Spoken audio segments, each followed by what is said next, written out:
जय श्री श्याम। मैं न्यूआरएस फैशन से कविता आज आपके लिए बहुत ही खूबसूरत सी साड़ी लेके आई हूँ जो डोरिया सिल्क के अंदर है। देखिए मैं आपको ओपन करके बता रही हूँ। इसका रेड कलर है।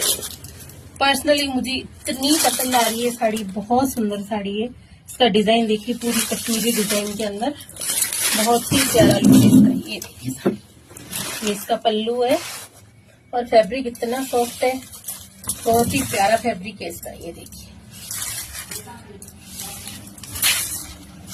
ये पूरा इसका फैब्रिक है और इसके साथ में इसका ब्लाउज है। ब्लाउज भी बहुत सुंदर है, बहुत प्यारा ब्लाउज है। इसके हमारे पास 3 कलर हैं। एक तो ये रेड कलर है, एक रानी कलर है और एक मैरून कलर में है। तो आप लोगों को जो भी चाहिए आप स्क्रीनशॉट्स लेके अपना ऑर्डर बुक कराएं। जय श्री श्याम।